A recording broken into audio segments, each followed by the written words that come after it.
감정평가가 참 재밌게 되어 있다. 여러분들 어떤 상가에 투자를 하셔야 됩니까? 아파트 옆이면 무조건 좋은 상가일까요? 분양 광고에서는 이렇게 말하죠. 배우 세대 풍부하다. 아파트 5분 거리. 하지만 실제로 투자해보면 월세는커녕 공실로 한 달, 두 달, 심지어 몇 년까지 이자만 나가는 경우도 많습니다. 왜 그럴까요? 오늘은 그 이유와 입지조사에서 꼭 봐야 할 두 가지를 알려드리겠습니다. 사람들은 상가를 가깝다고 해서 가는 게 아닙니다. 지나가다가 들어갈 수 있는 곳인가? 그게 더 중요하죠. 그래서 거리보다 생활동선이 훨씬 더 중요합니다. 예를 들어서 아파트 옆에 있는 상가라도 출입구 반대편에 있으면 사실상 무용지물인 거예요. 아파트 500세대가 있어도 그쪽 출입구를 안 지나가면 아무 의미가 없는 겁니다. 그렇다면 사례를 통해서 여러분들과 함께 생각해 보겠습니다. 이 단지에 상가를 놓는다고 하시면 어디에다가 두고 싶으세요? 역에 가까운 곳이 좋을까요? 아파트들이 밀집해 있는 곳이 좋을까요? 대로에서 보이는 곳이 좋을까요? 공원과 마주보고 있는 곳이 좋을까요? 이 사례는 흥미롭고 재미있습니다. 대부분 사람들이 이렇게 생각하잖아요. 역과 가까운 곳이 가장 유동인구가 많고 상권 활성화에 도움이 될 것이다. 하지만 이 단지 보시면 어떻게 되어 있죠? 역과 가장 멀리 떨어져 있는 북측에 단지 내 상가를 계획해 두었습니다. 그리고 보행자 유동동선이라는 곳을 통해서 지하철 이용하는 사람들이 이곳을 지나가게끔 계획을 했죠. 왜 그랬을까요? 지도를 통해서 보시면 좀 더 도움이 되실 겁니다. 보셨듯이 이동 통로가 있는 거예요. 사람들은 역에서 나와서 사거리까지 이동하겠죠. 1700세대를 이제 배우 수요를 하고 있고 맞은편에 1800세대, 6800세대를 총 몇 세대죠? 만 세대를 배우러 하는 상가입니다. 그리고 또 중요한 부분이 있어요. 이 역과 가까운 곳에는 주출입구가 없다는 거죠. 주민들이 움직이는 주출입구는 북측에 있습니다. 지하 주차장 진출입구, 공동주택 부출입구, 주출입구. 그래서 입주민들이 많이 다니는 곳으로 구획을 해놨다. 이 남측은 올림픽이기 때문에 사람들이 흘러갈 수 있어 이 단지는 판단한 겁니다. 그럼 여기서 질문이 있죠. 잠실 르엘 아파트는 왜 근생이 남쪽에 있느냐? 그는 또 설명할 수가 있습니다. 여기는 노출도를 고려해서 상가의 수익성을 극대화하려고 했던 거죠. 이 상가는 포지션을 이렇게 함으로써 중복되지 않고 분산을 시킬 수가 있었던 거죠. 광역상권을 좀 더 바라보고 상가 배치를 고민했다. 둘 중에 어떤 상가의 판단이 옳았을까는 내후년에 해당 지역을 가보게 되면은 분명하게 알 수 있을 것 같습니다. 다만 여기 어린이 공원하고 공원이 있잖아요. 공원 뒤에 있는 근린생활시설은 시야가 가려지기 때문에 불리한 부분도 있습니다. 이 사례를 통해서 우리가 알 수 있는 것은 두 가지예요. 첫 번째로 아파트 주출입구가 어디에 있는지 확인함으로써 내부 유효 수요를 얼마나 끌어당길 수 있는지 보는 것이고요. 두 번째로는 외부 유효 세대에 대해서 확인하는 겁니다. 내 단지뿐만 아니라 주변에 있는 세대에서 얼마나 들어올 수 있는지, 주변의 아파트뿐만 아니라 빌라, 다세대, 오피스텔, 사무실이 어떻게 노출되고 형성되는지에 따라서 상권의 활성화를 예상할 수 있다는 거죠. 지도만으로는 부족하니까 최소한 한 번은 현장에 가시는 걸 추천해 드릴게요.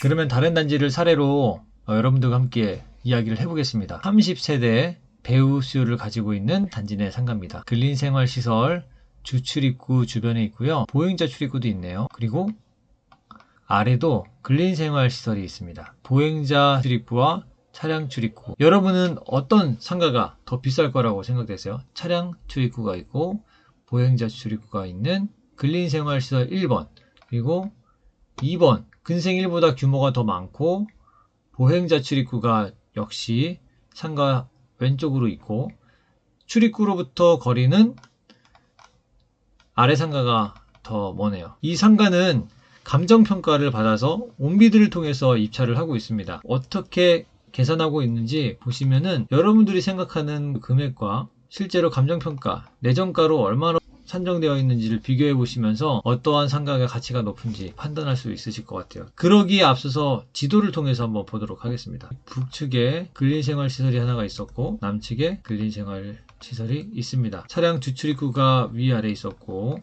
좀 더 크게 보시면요. 남측에는 이 단지 외에는 아무것도 없죠. 우리가 기대할 수 있는 다른 배우 수요가 남쪽에는 없는 겁니다. 북측에는 프라자 상가가 맞은편에 있고 입주민들마저도 MD가 많은 북측으로 이동할 수밖에 없다는 그런 판단이 바로 드실 수 있습니다. 그러면은 위에가 더 비싸겠네요, 아래보다. 그렇죠? 그러면은 이 생각이 맞는지 한번 감정평가 나온 금액을 확인해 보도록 하겠습니다. 101호는요 주출입구에 가까운 호실이에요. 101호는요 주출입구에 가까운 호실이에요. 그리고 111호도 역시 마찬가지로 주출입구에서 가까운 호실입니다. 근생 1과 근생 2의 차이점 보시면요, 근생 1은 앞에서 입구에서도 들어올 수도 있고 안에서도, 단지 안에서도 들어올 수 있는 거예요. 도로 측, 단지 측. 근생 2는 공원 측만 문이 열립니다. 단지 측은 창호만 설치되어 있기 때문에 별도로 문을 설치하거나 단차가 있을 가능성이 높습니다. 이렇게 봐도 저는 근생 1이 더 좋아 보이거든요. 주관적인 판단입니다. 이 단지에 있는 사람들이 초등학교를 가기 위해서는 한참 나중의 일이지만 건너서 가야 되는 거죠. 동선은 육교를 통해서 내려가는 길밖에 나오지 않는 겁니다. 결국 사람들이 많이 보고 노출되는 곳은 북측에 있는 상가일 가능성이 높다는 겁니다. 온비드를 통해서 나온 분양 대상의 면적과 금액입니다. 근생 1이 북측에 있던 상가 총 4개 호실이었던 거고요. 남쪽에 있는 상가 근생 2는 105부터 111이니까 7개 호실이 되겠습니다. 평당 단가를 보시면은 102, 103, 104, 101호에 비해서 현저하게 싸다라는 거예요. 30%까지 쌉니다. 저는 101호나 111호가 담배권이 지정된 호실인 줄 알고 다시 한번 찾아봤습니다. 모집 공고 안에는 그런 내용을 제가 확인할 수는 없었습니다. 그럼 어떤 상가가 더 비싸다고 판단한 거죠? 아래 상가가 비싸다고. 감정평가가 참 재밌게 되어 있다. 여러분들 어떤 상가에 투자를 하셔야 됩니까? 네, 북측 상가라는 거예요. 이 영상을 보신 분들에게는 새로운 기회가 될 수 있을 것 같습니다. 그리고 상가 투자 어디서부터 시작해야 할지 모르겠거나 혼자만 계속 유튜브만 보다가는 결국 아무것도 못할 것 같다고 생각하시는 분들, 내가 당장 뭔가를 사야 하는 건 아니지만 앞으로 뭘 준비해야 될지는 알고 싶으신 분들을 위해서 상가 스터디를 만들려고 합니다. 여러분들의 시간을 벌어다 줄 상가 투자, 여러분 대신에 월급을 벌어줄 상가를 원하신다면 아래 고정 댓글에 있는 신청서를 통해서 제출해 주시면 감사하겠습니다. 오늘은 두 단지 사례를 통해서 여러분들과 함께 이야기를 나눴는데요. 상가 임장, 매번 현장에서 확인하실 수 없으면 지도를 통해서 보실 수가 있습니다. 첫 번째로 출입구의 위치는 어떤지 동선을 예측하시고, 그리고 외부 수요가 어떤지, 학교라든지 주변에 오피스, 다른 상권이 있는지 2단계만으로도 어떠한 상가가 조사할 만한지 여러분들은 구분하실 수가 있습니다.